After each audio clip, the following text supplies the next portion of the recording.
ஊடக நண்பர்களுக்கும் பத்திரிகை நண்பர்களுக்கும் வணக்கம்.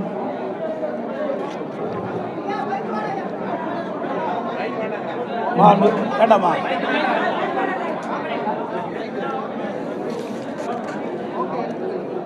இன்றைய தினம்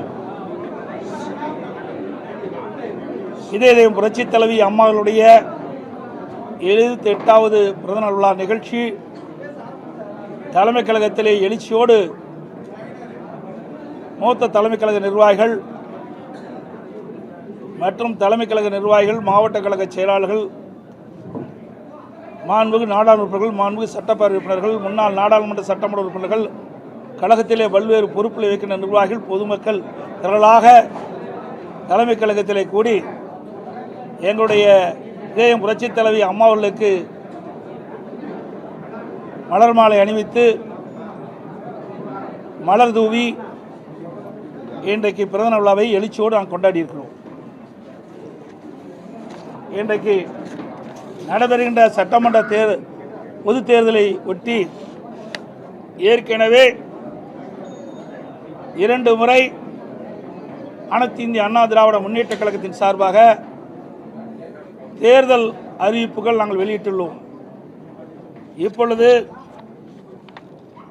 அனைத்து இந்திய அண்ணா திராவிட முன்னேற்ற கழகத்தின் சார்பில் 3வது கட்ட தேர்தல் அறிவிப்புகள் வெளியிடுகிறோம். அறிவிப்பு 1,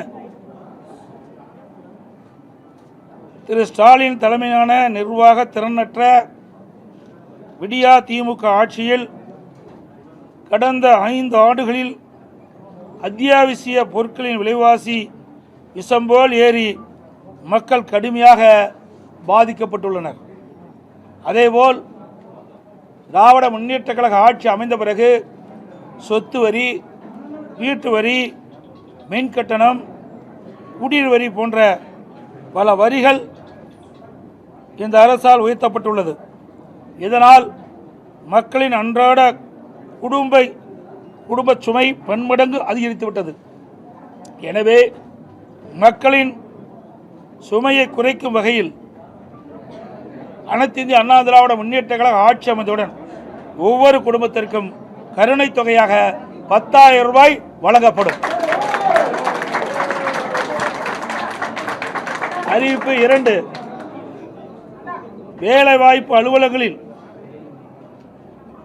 நம்முடைய இளைஞர்கள் பதிவு செய்து வேலைக்காக காத்திருக்கும் பட்டதாரிகளுக்கு மாதந்தோறும் 2,000 ரூபாயும், +2 வரை படித்து வேலைவாய்ப்பு அலுவலகத்தில் பதிவு செய்துள்ளோருக்கு மாதந்தோறும் 1000 ரூபாய் உதவித்தொகை வழங்கப்படும். அறிவிப்பு 3, மீன்பிடி தடைக்காலங்களில் மீனவர்களுக்கு தற்போது வழங்கப்பட்டு வரும் நிவாரணத் தொகை 8,000 ரூபாய். இந்த 8,000 ரூபாயிலிருந்து அதிமுக ஆட்சி மலர்ந்தவுடன் 12,000 ரூபாயாக உயர்த்தி வழங்கப்படும். ஒவ்வொரு ஆண்டும் தைப்பொங்கல் அன்று வழங்கப்பட்டு வரும் பொங்கல் தொகுப்புடன் சேர்ந்து 1000 ரூபாய் பொங்கல் பரிசாக வழங்கப்படும். கைத்தறி நெசவாளர்களுக்கு தற்போது வழங்கப்பட்டு வரும் விலையில்லா மின்சாரம் 300 யூனிட்டிலிருந்து 450 யூனிட்டாக உயர்த்தப்படும். விசைத்தறி நெசவாளருக்கு தற்போது வழங்கப்பட்டு வரும் 1000 யூனிட்டிலிருந்து 1400 யூனிட்டாக விலையில்லாமல் அவர்களுக்கு உயர்த்தி வழங்கப்படும். நகரப்பகுதியில் நடைபாதை ஓரமாக கடை வைத்திருக்கும் சிறு வியாபாரிகள் கூட்டுறவு வங்கியில் வாங்கிய கடன் முழுவதும் தள்ளுபடி செய்யப்படும்.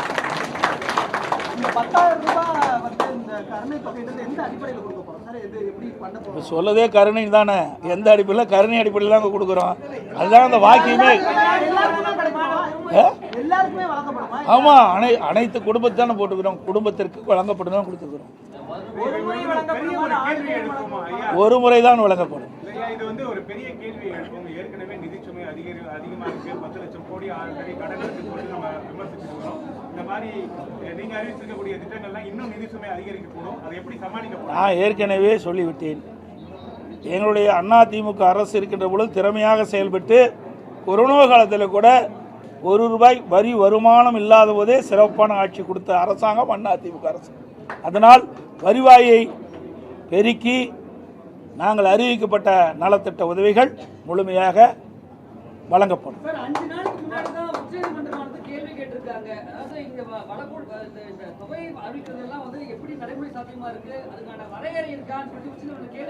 அதுக்கு தாங்க நான் சொல்றேன், வருவாயை உயர்த்தி பெருக்கி அதன் மூலமாக நாங்கள் அறிவிக்கப்பட்ட இந்த திட்டத்தை மக்களுக்கு வழங்கப்படும். அது இப்போல்லாம் எப்படிங்க சொல்ல முடியும்? வரி ஏற்றுறாங்களா இல்லையா? நீங்கள் கேட்குற கேள்வியெல்லாம் அதாவது வரி உயர்த்துறது பல இருக்குது, புரியுதுங்களா? இன்றைக்கு வரி உயர்த்துவதற்கு பல்வேறு வழிகளில் நிதியில் இருக்குது. அந்த நம்முடைய நிதி துறையைச் சேர்ந்தவர் நிபுணர்கள் மூலமாக எந்தெந்த வகையில் வரி பெருக்க முடியுமோ உயர்த்த முடியுமோ அதை உயர்த்தி நாங்கள் அறிவிக்கப்பட்ட திட்டங்களுக்கு தேவையான நிதியை பெற்று திட்டங்களை செயல்படுத்தும். வேலை இல்லாத பட்டதாரிகளுக்கு மாதமான காசு தரும் நம்ம சொல்லியிருக்கோம்.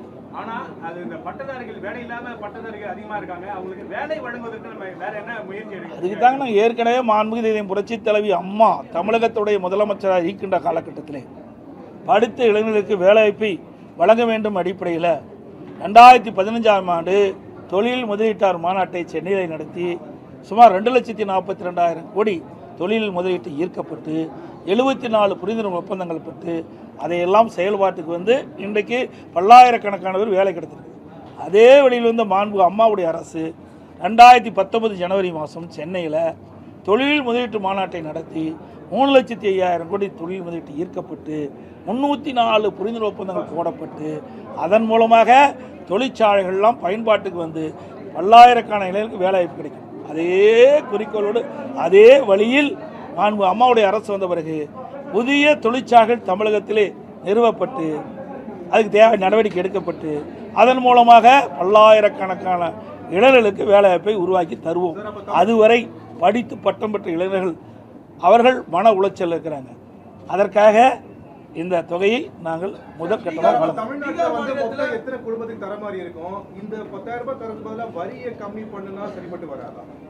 சார், அதாவது முதல்ல ரொம்ப உயிருக்கு போராடிட்டு இருக்காங்க.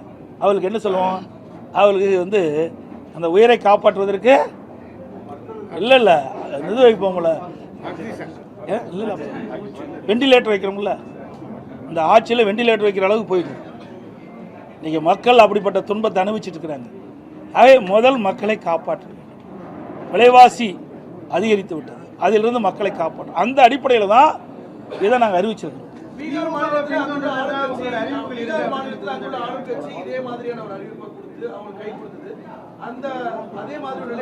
நீங்களே கேள்வி கேட்டீங்க, நீங்களே பதிலும் சொல்லிட்டீங்க. இரண்டும் நீங்களே சொல்லிட்டீங்களே.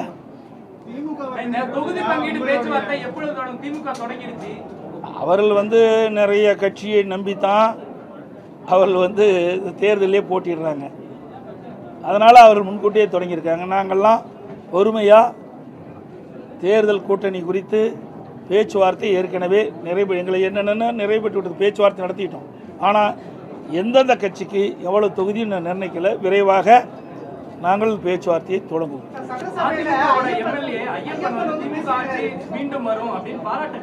அவர் யாரோட இருக்கிறான்னு முதல் தெரிஞ்சுக்கிட்டீங்க.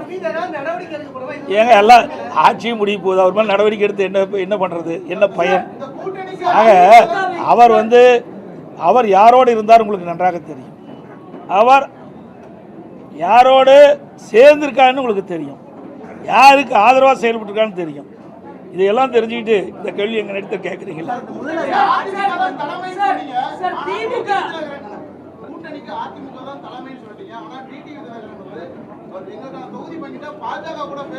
அதாவது நல்லா புரிஞ்சுக்கணும், அதிமுக தேசிய ஜனநாயக கூட்டணி. தேசிய ஜனநாயக கூட்டணி ஏற்கனவே அமைக்கப்பட்டது. இப்போ அதிமுக அதில் போய் சேர்ந்துருக்குது. ஏற்கனவே தேசிய ஜனநாயக கூட்டணி இடம்பெற்றிருக்கிற கட்சிகள்லாம் அவர்கள் அதன் மூலமாக நாங்கள் சீட்டுகளை பெறுவோம்னு சொல்லியிருக்கிறாங்க. அந்த அடிப்படை தான், புரியுதுங்களா? வேற ஒன்றும் கிடையாது.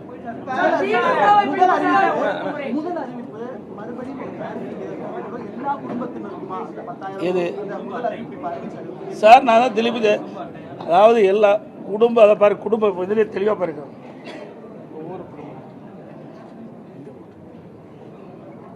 ஒவ்வொரு குடும்பத்திற்கும் கருணைத் தொகை 10,000 தாங்க நாங்கள் அது உங்களுக்கு ஜெராக்ஸ் கொடுப்போம்.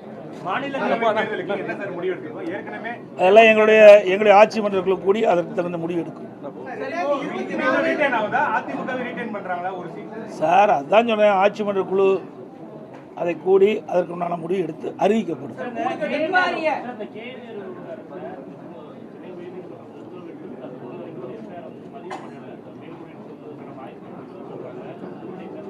சார், என்றைக்கு திமுக நீதிமன்றம் கொடுத்த தீர்ப்பை ஏற்று அமுல்படுத்தி இருக்குது?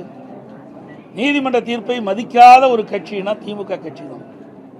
இன்றைக்கு திரு நேரு அவர்கள் மீது இடி ஆதாரத்தோடு குற்றச்சாட்டுகளை அங்கே இருக்கின்ற மாநிலத்தில் இருக்கின்ற தலைமை காவல் துறை அதிகாரிக்கு அனுப்பிட்டுருக்காங்க. 3 முறை அவள் அறிக்கை அனுப்பப்பட்டதாக தகவல் செய்திகள். அதன் அடிப்படையில் நடவடிக்கை எடுக்காத காரணத்தில் தான் அனைத்து இந்திய அண்ணா திராவிட முன்னேற்ற கழகத்தின் சார்பாக நாங்கள் உயர்நீதிமன்றத்தில் வழக்கு தொடர்ந்தோம். அந்த அடிப்படையில் நீதிமன்றம் விசாரிக்கப்பட்டு இடி தாக்கல் செய்த அந்த அறிக்கையின்படி அதில் என்னென்ன விவரங்கள் இருக்குதோ அதையெல்லாம் உள்ளடக்கித்தான் நீதிமன்றம் ஒரு தீர்ப்பை வழங்கியிருக்கிறது. அந்த தீர்ப்பை மதித்து இந்த அரசு செயல்பட வேண்டும் என்பதுதான் எங்களுடைய கோரிக்கை. செயல்படும் என்று நாம் எதிர்பார்க்கிறோம். ஏனால் இதுவரை திராவிட முன்னேற்ற கழகத்துக்கு எதிராக வந்த எந்த தீர்ப்பையுமே இவர்கள் மதித்ததே கிடையாது. இதுவரை டிஜிபி, நிரந்தர டிஜிபி, சட்ட ஒழுங்கு நிரந்தர டிஜிபி நியமிச்சிருக்காங்களா? நீதிமன்றம் போச்சு, உயர்நீதிமன்றம், உச்ச நீதிமன்றம் போய் வந்த பிறகு கூட இந்த அரசாங்கம் நீதிமன்றத்தினுடைய உத்தரவை மதிக்காமல், தீர்ப்பை மதிக்காமல் இருக்கின்ற ஒரே அரசாங்கம் திராவிட முன்னேற்ற கழக அரசாங்கம். அனைத்து ஊடகங்களுக்கும் நன்றி, வணக்கம்.